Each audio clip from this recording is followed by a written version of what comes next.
Hello दोस्तों, section से में आपका स्वागत है।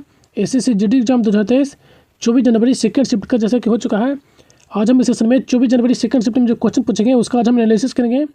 ये क्वेश्चन तो 100% रियल और ऑथेंटिक क्वेश्चन होंगे, तो सेशन को पूरा जरूर देखेगा। और एक बताओ दोस्तों, हमारे चैनल पर पहली बार आए हैं तो हमारे चैनल को सब्सक्राइब जरूर कर लीजिएगा और बेल आइकन को भी प्रेस कर लीजिएगा, ताकि हमारा जब भी वीडियो किसी भी कंटेंट पर अपलोड होगी तो सबसे पहले आपको पता चलेगा। तो बेल आइकन को जरूर प्रेस कर लीजिएगा और सब्सक्राइब भी हमारे चैनल को जरूर कीजिएगा दोस्तों, इसी तरह का कंटेंट पाने के लिए। और इसका पीडीएफ भी आपको प्रोवाइड करा दिया जाता है डेली व्यू में, तो आप इसका पीडीएफ कहाँ से प्राप्त करेंगे सेशन के लास्ट में आपको बता दिया जाएगा। और अपने दोस्तों के साथ भी अधिक से अधिक शेयर कीजिएगा दोस्तों। तो चलिए शुरू करते हैं आज का पहला क्वेश्चन। क्वेश्चन जो पूछा गया था कि भारत का इनाम गाँव किस राज्य में स्थित है। तो भारत का जो इनाम गाँव जो है महाराष्ट्र के पुणे जिले में स्थित है। तो आपका महाराष्ट्र आपका करेक्ट आंसर होता है। यह जो एक है पुरातात्विक स्थल है। यह स्थल जो है घोड़ नदी के तट पर स्थित है। यह स्थल 35 बरस के एक व्यक्ति के अजीब दफन के लिए प्रसिद्ध है। तो ये किस नदी पर है, तो इसे भी जरूर ध्यान में रखिएगा। नेक्स्ट क्वेश्चन जो पूछा गया था, 2015 के राष्ट्रीय खेल में सबसे ज़्यादा पदक किस राज्य ने जीता था। तो 2015 के राष्ट्रीय खेल, जिन्हें भारत के 35वें राष्ट्रीय खेल के रूप में जाना जाता है, 31 जनवरी 14 फरवरी तक यह भारत राज्य के केरल के 7 जिलों में आयोजित किया गया था। केंद्रीय शहरी राज्य मंत्री वेंकैया नायडू ने उद्घाटन समारोह का उद्घाटन किया था। क्रिकेटर सचिन तेंदुलकर को खेल के सद्भावना दूत के रूप में चुना गया था। अबू द ग्रेट हॉर्विस केरल का राजकीय पक्षी है, जिसे जो है शुभंकर के रूप में चुना गया था।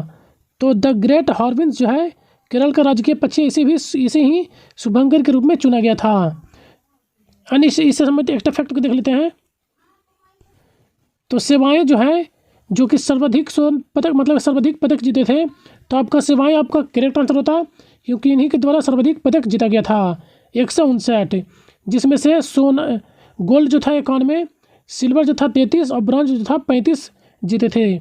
ये टॉप 10 आपको दे दिया गया है पदक तालिका, इन्हें भी जरूर देख कर जाएगा जिनका नेक्स्ट एग्जाम होगा। चलिए चलते हैं नेक्स्ट क्वेश्चन पर। नेक्स्ट क्वेश्चन जो पूछा गया था, जी सतीश रेड्डी के जगह पर डीआरडीओ के अध्यक्ष किन्हें बनाया गया है। तो समीर पी कामत को डीआरडीओ का अध्यक्ष बनाया गया है, जो सतीश रेड्डी रक्षा मंत्रालय वैज्ञानिक सलाहकार नियुक्त किया गया है। तो आपका जो है समीर बी कामत आपका करेक्ट आंसर होता। और नेक्स्ट फैक्ट को देख लेते हैं। तो defence research and development organisation DRDO का फुल फॉर्म होता है। तो इसका फुल फॉर्म भी याद रखिएगा। इसका गठन जो किया गया था 1958 ईस्वी को किया गया था और इसका मुख्यालय नई दिल्ली में स्थित है। तो इन सभी एक्स्ट्रा फैक्ट को जरूर ध्यान में रखिएगा। नेक्स्ट क्वेश्चन जो पूछा गया था, पहली पंचवर्षीय योजना का कार्यकाल कब से कब तक था। तो पहली पंचवर्षीय योजना जो था 1951 से 1956 ईस्वी तक था। यह हेराल्ड डोमल पर आधारित थी। इसका तो आपका जो करेक्ट आंसर होता है 1951 से 1956 आपका करेक्ट आंसर होता है। इसका फैक्ट देख लेते हैं। तो इसका जो मुख्य फोकस दिया गया था कृषि विकास पर था। यह योजना जो था सफल रहा और इसमें जो है 3.1% का वृद्धि दर रखा गया था। इसका अपेक्षा जो है 2.1% से अधिक हासिल किया गया। ये योजना के अंतर्गत जो है देश में 5 IIT स्थापित किए गए थे। तो इन सभी एक्स्ट्रा फैक्ट को जरूर ध्यान में रखेगा, ये मोस्ट इम्पोर्टेंट है। चलिए इनसे संबंधित एक्स्ट्रा फैक्ट को देख लेते हैं। ये सभी पंचवर्षीय योजना कब से कब तक जो चले थे वो दे दिए गए हैं, या ये भी जरूर ध्यान में रखिएगा। एक बार जरूर इसको रीड कर लीजिएगा। पहला पंचवर्षीय योजना जो रहा 1951 से 1956 और दूसरा जो रहा 56 से 61 चला था। तीसरा पंचवर्षीय योजना 61 से 66 चला था और चौथी पंचवर्षीय योजना जो था 69 से 74 तक चला था। और पाँचवीं पंचवर्षीय योजना 74 से 78 तक चला था और छठी पंचवर्षीय योजना 80 से 85 तक चली थी। सातवीं पंचवर्षीय योजना 85 से 1990, आठवीं पंचवर्षीय योजना 92 से 97 तक चली थी। 9वीं पंचवर्षीय योजना 97 से 2002 और 10वीं पंचवर्षीय योजना 2002 से 2007 तक चली थी। 11वीं पंचवर्षीय योजना 2007 से 2012 और 12वीं पंचवर्षीय योजना जो था 2012 से 2017 तक चला था। ये मोस्ट इम्पोर्टेंट है, तो इन्हें भी जरूर ध्यान में रखिएगा इन सभी को। और ये भी पूछा जाता है कि कौन सा जो था 5-4 साल ही रहा था, तो 5वीं पंचवर्षीय योजना तो जो था ये सिर्फ 4 बरस ही रहा था, तो ये भी जरूर ध्यान में रखिएगा। चलिए चलते हैं नेक्स्ट क्वेश्चन पर। नेक्स्ट क्वेश्चन जो पूछा गया था, क्रिकेट पिच की लंबाई कितनी होती है? तो क्रिकेट पिच की जो लंबाई होती है 66 फीट होती है। तो आपका जो करेक्ट जो आंसर होता, जो 66 आपका करेक्ट आंसर होता। यानी कि गज कहें तो 22 गज और मीटर में कहें तो 20.12 मीटर होता है। तो आप देख लीजिएगा कि आपको किस मात्रक में दिया गया था आपके ऑप्शन में। इसकी जो चौड़ाई होती है 10 फीट यानी कि 3.05 मीटर होता है, तो चौड़ाई भी जरूर ध्यान में रखेगा। नेक्स्ट क्वेश्चन जो पूछा गया था, चलिए ये जो है नेक्स्ट फैक्ट को देख लेते हैं इससे संबंधित।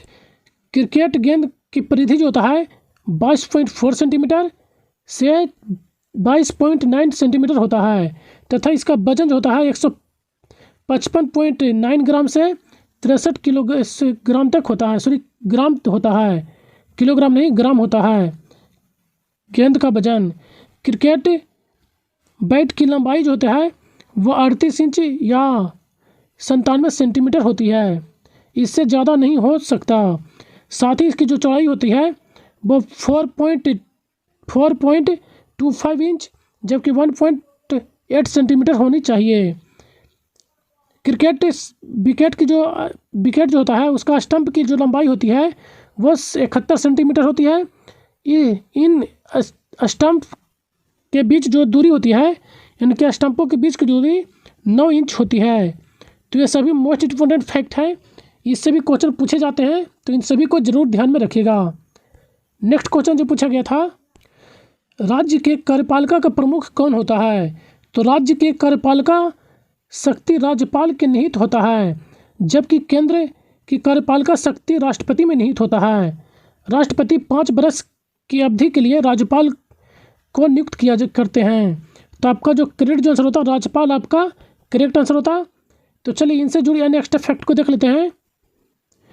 राज्य सरकार की 3 शाखाएं होती हैं, विधायिका, कार्यपालिका, न्यायपालिका। विधायिका किसी राज्य के कानून बनाती है, जबकि कार्यकारी इसे लागू करती है। और न्यायिक जो है इस पर सुधार एवं समीक्षा करता है। तो इन सभी एक्स्ट्रा फैक्ट को जरूर ध्यान में रखिएगा। नेक्स्ट क्वेश्चन जो पूछा गया था, गोपाल प्रसाद दुबे जो थे किस नृत्य से संबंधित हैं? तो ये जो थे छऊ नृत्य से संबंधित है, तो छऊ आपका करेक्ट आंसर होता। 2012 में जो है भारत सरकार द्वारा पद्मश्री के चौथे सर्वोच्च नागरिक सम्मान पुरस्कार से सम्मानित किया जा चुका था। संगीत नाटक अकादमी जो है इन्हें 2016 में भी प्रदान किया जा चुका है। तो इन सभी एक्स्ट्रा फैक्ट को भी जरूर ध्यान में रखिएगा। नेक्स्ट क्वेश्चन जो पूछा गया था, भारत की दूसरी हरित क्रांति शुरू कब हुई? तो भारत की हरित क्रांति की शुरुआत 1967-68 में हुई थी, प्रथम हरित क्रांति। इसके बाद जो है 1983-84 में द्वितीय हरित क्रांति शुरू हुई थी। तो आपका जो करेक्ट जो आंसर होता है 1983-84 आपका करेक्ट आंसर होता। इसमें जो है इस अवधि में अनाज उत्पादन, निवेश, किसानों को दी जाने वाली सेवाओं का विस्तार हुआ।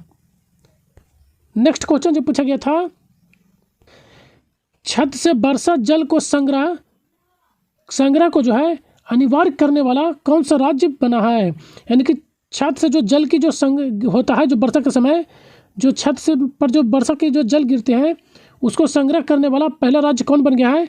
तो तमिलनाडु राज्य जो है भारत का पहला राज्य बना है, जिसने जो है राज्य के सभी घरों में छत वर्षा जल संचालन संरचना अनिवार्य बना दिया है। तो तमिलनाडु आपका करेक्ट आंसर होता। नेक्स्ट क्वेश्चन जो पूछा गया था, बार बार बोलना अनेक शब्दों के लिए एक शब्द क्या था? तो बार बार बोलना अनेक शब्दों के लिए एक शब्द जो था अनुपाल आपका करेक्ट आंसर होता। नेक्स्ट क्वेश्चन जो पूछा गया था, अजी अजी मालूम लोक नृत्य जो है किस राज्य से संबंधित है? तो अजी मालूम लोक नृत्य जो है अरुणाचल प्रदेश से संबंधित है। तो अरुणाचल प्रदेश आपका करेक्ट आंसर होता। एक रीजनिंग में क्वेश्चन पूछा गया था कि लूडो का जैसे पासा से संबंधित है उसी तरह क्रिकेट जो है बल्ला से संबंधित है। तो बल्ला आपका करेक्ट आंसर होता। नेक्स्ट क्वेश्चन जो पूछा गया था कि डेन्यू की राजधानी केपटाउन है तो जबकि केन्या की राजधानी कहाँ है? तो नैरोबी है। तो इस तरह का रीजनिंग पूछा गया था। तो ये इतना ही हमें क्वेश्चन आज मिले हैं। तो यदि कंटेंट पसंद आया दोस्तों तो हमारे चैनल को एक लाइक जरूर कीजिएगा दोस्तों, और अपने दोस्तों के साथ भी अधिक से अधिक शेयर कीजिए ताकि इसका सभी बेनिफिट उठा सकें। और हाँ दोस्तों, इसका PDF जो हमारे टेलीग्राम चैनल पर प्रोवाइड करा दिया जाता है। तो हमारे टेलीग्राम चैनल को ज्वाइन जरूर कर लीजिएगा और वहाँ से आप इसको PDF प्राप्त कर सकते हैं। और हाँ दोस्तों, हमारे चैनल पर पहली बार आए हैं तो हमारे चैनल को सब्सक्राइब जरूर कर लीजिएगा और बेल आइकन को भी प्रेस कर लीजिएगा इसी तरह का कंटेंट पाने के लिए। तो सेशन में बने रहने के धन्यवाद। Thank you.